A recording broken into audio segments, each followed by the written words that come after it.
Welcome to our almost spoiler-free review of a second trilogy of the Grey Death Saga.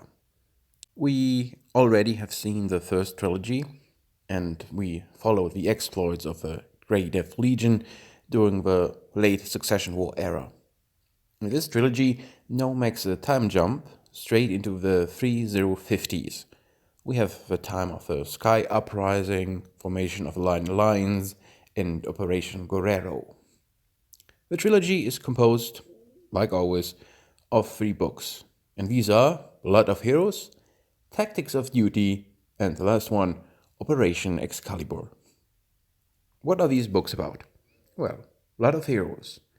After losing their home to the clans, the GDL moved to Glengarry in the Isle of Skye. But the absence of Carlyle is exploited by the Skye separatists to attack the Legion base. His son Alexander is forced to fill the shoes that may be too big for him. We continue, 1 year later, with Tactics of Duty.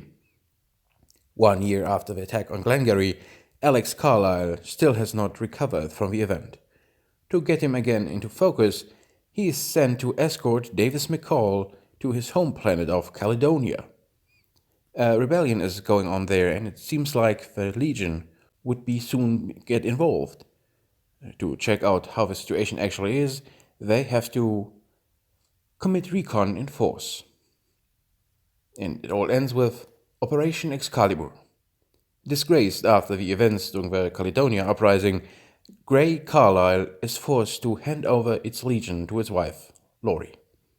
Yet he still cannot escape the intrigue that haunted him for more than a year. Operation Excalibur will have its climax on Hesperus II, and the Legion is in the thick of it.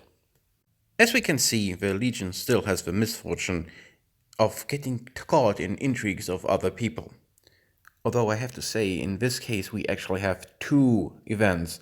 The first, Blood of Heroes, is an outlier of a Skye uprising, while the other 2 books have a separate intrigue, the so-called Operation Excalibur. What is good about these books? Well, they are quintessential BattleTech.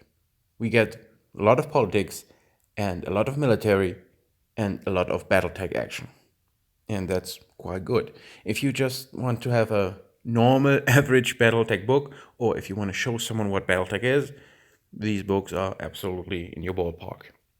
And I have to say, the battle scenes are really, really good and also diverse. We, for example, see why it's a bad idea to attack a jump ship with aerospace fighters. We get some battle armor action. We can see in the last book how battle mechs fight indoors, and that's all quite interesting and very exciting. These scenes are also good and well described. The problem with many battle descriptions is that you don't really know what is happening. Where are the mechs? What are they doing? That's not the case here, so that's really a great plus for it. It's also nice that we get a deep dive into not only the culture and the technology of the Inosphere, but also the politics. So if you ever ask yourself why were those people so foolish enough to follow Katrina Steiner-Davion instead of Victor, or what was the reason behind the Skye Rebellion, you basically find a lot of stuff here that will deepen your understanding of the Inosphere. You will also learn that the House of Davion is not always the good guys, especially in Book 2. Another bonus, Grayson Carlyle has lost his Deus Ex Machina that saved his ass quite a few times in the old trilogy. However, he has found a quite suitable replacement. Which leads us to the bad things about the books. Are you aware what stupid pills are? Basically, they are a literary device, like the Deus Ex Machina.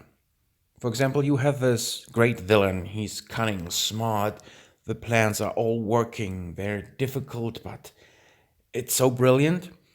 And then you have to use your hero to overcome this genius.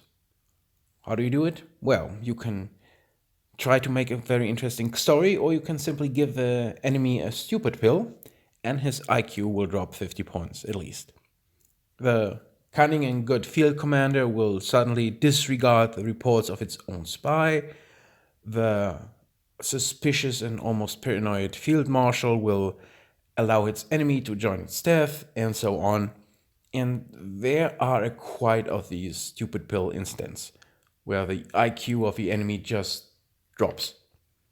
And I have to say that the main intrigue, Operation Excalibur, is also not really that good of a plan. Well, it is explained while it could succeed and while it's a danger for the alliance, but if I still look at it and what it would contain, it is not a good plan. It's rather stupid and not really convincing. So I have a little problem with the amount of intelligence that went into the plot. On the other side, we often get told how smart and brilliant, what a great tactician Grayson Carlyle is, but it's not really shown that much. Basically, we only see a small glimpse in Book 2 and a bit at the end of Book 3, but yeah, show don't tell is truly a principle you should abide by, and that's not the case here. Then there's also one thing. No BattleTech book can survive without having one character getting quite Mary Sue-ish, and in this case it's Davis McCall. And he's the kind of pseudo-Scotsman that wants you to just go and pour yourself a scotch on the rocks and sound the purple burglar alarm. Because he gets annoying really in the book, especially Book 2 where he is a main character. And he's the kind of super guy who wins a battle armor versus battle mech duel. So that's also not that nice. And what also is quite displeasing, the first book ends on a cliffhanger, and this cliffhanger is essentially solved between the books. So there's a time jump of a year, and all the things you believe would be the action going forward are just washed over and basically handled in a single dream sequence. Nonetheless, altogether it's a quite pleasant read if you are not too eager to get a very, very intellectual stimulating lecture. It's good for everyone who wants to learn more about the Lion Alliance, Skye and the Skye Uprising, and Hesperus 2, especially the planet and the basic setting of this factory world.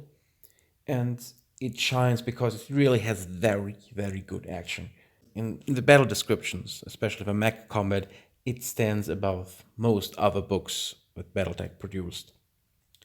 And I have to say, although I criticize the characters a bit, they are generally likable. There is no allure among them, so that is nothing that would basically throw you out of a story. Altogether, not the best, but an overall enjoyable read. And if you're interested, as I said, in an action-packed novel with lots of mech combat, I can just say continue the Grey Death Saga with the second trilogy.